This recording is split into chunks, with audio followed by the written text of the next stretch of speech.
Pemirsa Sambil TV yang dimuliakan dan dirahmati Allah Subhanahu wa taala, oleh karenanya dapat kita simpulkan daripada uraian kita di atas bahwa kita sebagai manusia hambanya Allah Subhanahu wa taala, pertama jangan sampai masuk ke dalam golongan orang-orang yang merugi. Ya, sudah rugi di dunia, rugi pula di akhirat. Nauzubillah tsumma nauzubillahi min dzalik. Jadilah kita muslimah sejati, beriman kepada Allah, beriman kepada baginda Nabi Muhammad SAW, belajar sesuai tuntutan syariat, belajar sesuai dengan ajaran baginda Nabi Muhammad SAW, bukan ajaran yang menyimpang, yang mengataskan ajaran Nabi Muhammad, bukan ajaran-ajaran yang tidak tahu sanad keilmuannya, yang mengkambing hitamkan nama Nabi Muhammad SAW. Kemudian kita juga memperbanyak amal soleh kita. Kebaikan sedikit apapun yang kita lakukan akan bernilai di sisi Allah Subhanahu wa taala. Fala tahqiranna minal khairi syai'an fala 'alla ridallahu fih. Jangan sampai kita meremehkan perbuatan baik sekecil apapun bentuknya. Siapa tahu itu adalah letak ridhonya Allah Subhanahu wa taala. Jangan pula kita wala tahtaqiranna minal maksiyah. Jangan sampai kita meremehkan sedikit pun daripada maksiat kepada Allah. Sekecil apapun maksiat itu, kita tidak tahu. Fala Allah suhtuhu fi. Siapa tahu kemurkaan Allah Subhanahu wa taala ada atau terletak pada maksiat yang kita anggap kecil tadi. Nauzubillah tsumma nauzubillahi min dzalik. Kemudian selanjutnya dalam hidup kita harus senantiasa memberikan nasihat dan menerima nasihat. Kalau kritikan itu baik untuk kita, maka kita akan terima. Jikalau ada orang yang bahasanya menjadi ujian kita menghadapi orang-orang yang tidak senang dengan keberadaan kita, yang iri dengki dengan kita, yang benci dengan kita, maka jawabannya adalah sabar. Sabarlah kepada apa yang mereka berikan kepada kita, karena itulah ujian hidup, resiko hidup. Pasti ada orang yang tidak senang dengan kita, orang yang iri dengki dengan kita, orang yang hasud dengan kita, orang yang juga memfitnah kita, orang yang juga menggibah kita, mengata-ngata kita di belakang kita.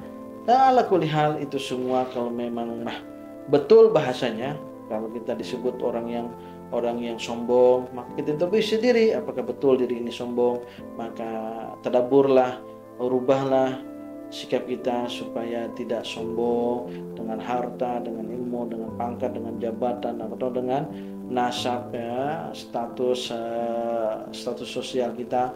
Nah, itu semua kita introspeksi diri apabila benar. Apabila tidak benar, maka serahkan semuanya kepada Allah.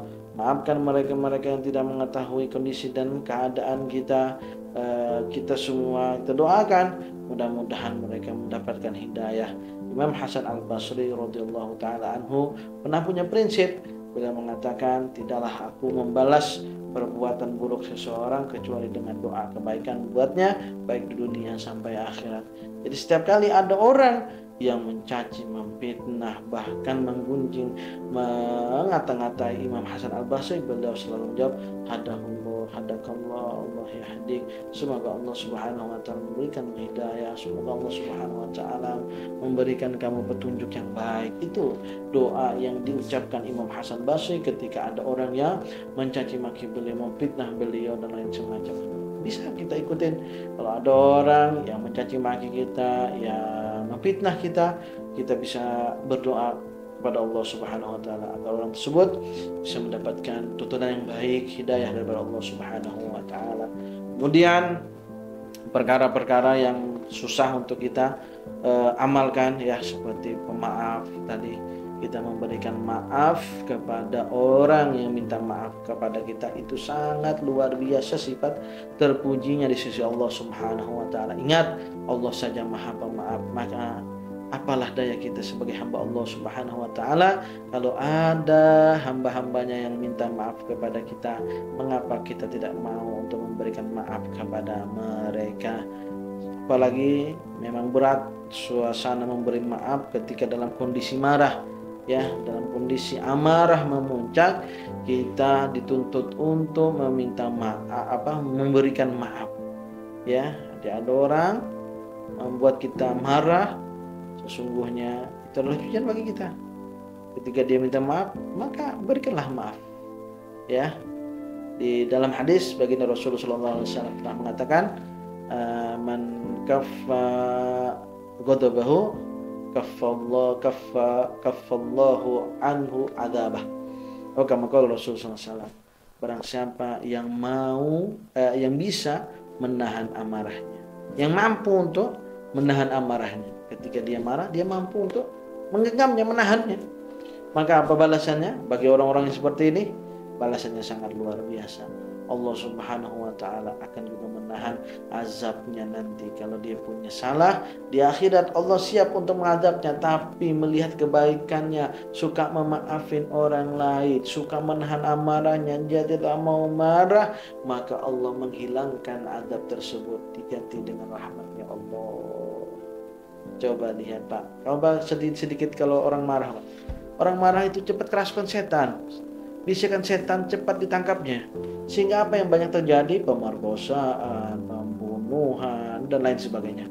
Naudzubillah min dzalik. Jadi kalau marah itu tempatnya setan untuk mudah ya menjadi pintu lebar, selebar-lebarnya bagi setan untuk mengendalikan otak dan pikiran kita.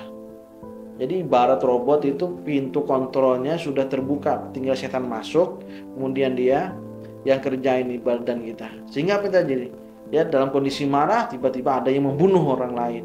Nah, ini yang paling bahaya. Oleh karenanya kalau kita punya sifat seperti itu, kita tahan amarah kita. Apa kata Nabi? Bawa wudu. Ya. Kalau orang marah itu datang marahnya dari setan. Nah, setan itu diciptakan dari api. Kalau kita bawa wudu, api bisa dipadamkan oleh air. Itu sunnahnya. Kalau pada saat kita marahnya berdiri, disuruh duduk, sunnah. Kalau pada saat duduk marahnya berbaring marahnya, ya tengkurap. Ya, kalau sudah masih tengkurap, tutupin aja sudah mukanya begitu ya. Nah ini yang kemudian tadi kita juga ya mengorbankan harta pada saat kita dalam kondisi juga membutuhkan bahasanya, maka kita saat itulah mungkin Allah Subhanahu wa ta'ala akan membuka jalan keluar dari himpitan ekonomi kita, dari kesulitan yang kita hadapi. Bisa jadi ya. Kemudian yang ketiga adalah di mana kita harus bisa menjaga kemuliaan diri kita, baik pada saat di keramaian, di khalayak ramai, maupun pada saat kita sepi sunyi sendiri. Semuanya sama, ibadah kita sama, kita rasa takut kita juga sama kepada Allah Subhanahu wa ta'ala. Ini enggak, kalau misalkan kalau dilihat orang lain ibadahnya kayak khusyuk sekali, tapi kalau dia sendirian cepatnya kayak ayam makan ya, kayak seperti ayam lagi makan begitu cepat sekali kalau sholat ya. Tapi kalau sholat di depan orang banyak, khusyuk, pelan, ya seperti itu. Nah ini bukan, dia tidak masuk ifah, dia tidak bisa menjaga kemuliaan dirinya. Padahal kemuliaan diri kita pada saat kita beramal soleh di hari kelama sama, maupun sepi pun juga sama. Yang terakhir adalah mudah-mudahan kita bisa beramal ma'ruf nahi munkar, mengatakan yang hak itu adalah yang hak, yang batil adalah batil. Semuanya adalah petunjuk dan inayah, pertolongan daripada Allah Subhanahu wa ta'ala. Nah, pemirsa Sampai TV yang dimuliakan dan rahmat Allah Subhanahu wa ta'ala, mudah-mudahan apa yang kita sampaikan bisa membantu dunia sampai akhirat, dan memotivasi diri kita untuk senantiasa bisa melaksanakan hal-hal yang bisa menjadi keridhaan Allah dan keridhaan bagi Rasulullah sallallahu alaihi wasallam. Kurang lebihnya maaf. Alhamdulillah. Assalamualaikum warahmatullahi wabarakatuh.